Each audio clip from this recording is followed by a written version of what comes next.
আমার এক প্রতিবেশী ব্যবসায়ী আমার ভাই হয়। উনি ১০ লক্ষ টাকা ইনভেস্ট নিয়ে আমার দেখাদেখি মোটরসাইকেলের পার্টসের দোকান দিল এবং আমার দোকানের পাশেই তার দোকানটা দেওয়ার পর যেটা হয়, উনি আমার চাইতে ওনার দোকান পপুলার করার জন্য যেটা করলো যে উনি বিভিন্ন মানুষকে দেখা গেল ধরেন ১০ টাকায় মালটা কিনে আনছে, উনি ৮ টাকায় বিক্রি করতো এবং ওনাকে দেখা যাইতো যে উনি বাকি দিত কাস্টমারদের সাথে সম্পর্ক ভালো করার জন্য বা আমার বাস দেওয়ার জন্য উনি বিভিন্ন লোকদেরকে বাকি দেওয়া শুরু করলো এবং সব মালই দেখা গেল অনেক সময় কেনা রেটে বিক্রি করে, কেনা রেটের চাইতেও কম দামে বিক্রি করে। সোজা কথা বলতে গেলে আমি যে ব্যবসায়ী, আমার চাইতে সে ভালো থাকবে এবং তার জায়গায় কাস্টমার ভরপুর থাকবে। অতপর আমি কিছুদিন পর লক্ষ্য করলাম যে ভাই আসলেই সত্যি কথা, আমার দোকানে আগের চাইতে কাস্টমার আসা কমে গেল এবং তার দোকানে দেখলাম ভরপুর কাস্টমার থাকে, সবসময় ভিড় লেগেই থাকে। কিরে ঘটনা কি? আমি ব্যবসা করি ৫ বছর ধরে, আর আমার পাশের যে ভাই নতুন আমার দেখা দেখি ব্যবসা করলো, সে হঠাৎ করে এত ভিড় বেড়ে গেল। তো হঠাৎ করে শুনি কি কিছুদিন পর ৬ মাস পর সে নাকি দোকান বিক্রি করে ফেলবে। বিক্রি পরে শুধু দোকান না, তার বাড়িও বিক্রি করে ফেলবে। এই জিনিসটা শোনার পর আমি অবাক হয়ে গেলাম। ঘটনা কি? দোকান দিল, কাস্টমার কমলাম আমার, তার ভরপুর কাস্টমার, তার ওখানে কাস্টমারের অভাব নাই, কিন্তু সে দোকান আর বাড়ি বেচবে কেন?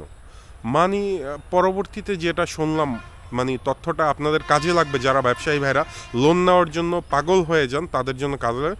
পরে শুনলাম যে সে প্রায় ৩০ লক্ষ টাকার উপরে ব্যাংক থেকে লোন নিয়েছে তার বাড়ির জমির দলিল দেখিয়ে।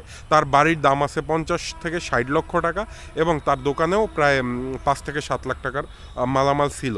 তো এখানে যেটা হইলো যে উনি কিন্তু কাস্টমার ধরার জন্য অতি উৎসাহী ব্যবসায় রাতারাতি পপুলার হইতে গিয়ে উনি যে বাকি দিল, কম দামে মাল বিক্রি করলো আমাকে ধোকা দেওয়ার জন্য বা আমার ব্যবসাটাকে সে বন্ধ করার জন্য যে কাজটা করলো, অতঃপর সেটা কিন্তু আমার ব্যবসা বন্ধ হইলো না। আমি আমার ব্যবসায়িক জায়গায় ঠিক আছি, সে কিন্তু তার ব্যবসা বন্ধ হয়ে যাচ্ছে, তার বাড়ি কিন্তু চলে যাচ্ছে।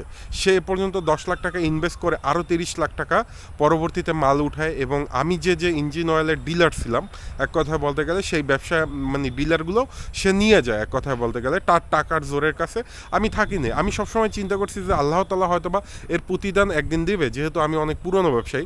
কিন্তু আল্লাহর কি হুকুম ভাই, আমি চাই না যে উনি ওনার ব্যবসায়িকভাবে ধ্বংস হয়ে যাক, কারণ উনি ব্যবসায়িকভাবে ধ্বংস হয়ে গেলে, কারণ ওনার ৩টা বাচ্চা কাচ্চা আছে, যেগুলো বড় বড় মেয়েও আছে, যা বিয়া দিতে হবে। তো ওনার যেটা হইলো পরপ্রেক্ষিতে ওই যে ৩০ লাখ টাকার লোন উনি পুরোটাই মানুষকে বাকি দিয়ে দিয়েছে এবং ওনার একটু নেশার অভ্যাস ছিল, টুকটাক নেশার অভ্যাস ছিল। তো নেশাগ্রস্ত করতে করতে ওই দোকানের চালান ভেঙে খাইছে এবং কাস্টমার দেখাইছে, আমারে দেখাইছে। তো অতপর যেটা হলো, উনি এখন বাড়ি বিক্রি করছে ৩০ লাখ টাকার এবং বাড়ির দাম ৪০ লাখ ৫০ ৬০ লাখ টাকা। তো ওনার ব্যাংকের ঋণ আছে ৩০ লাখ টাকা বর্তমানে, মানুষের কাছেও বাকি আছে প্রায় ২০ লাখ টাকার উপরে এবং আশেপাশের যত দোকানদার আছে যারা আছে সবাই ওনার কাছ থেকে কম বেশি টাকা পায়। তো অতপর যেটা হলো যে উনি এখন বাড়ি বিক্রি করা ছাড়া ওনার কাছে আর কোনো উপায় নেই, এক কথায় বলতে গেলে এখান থেকে বের হয়ে আসতে হলে।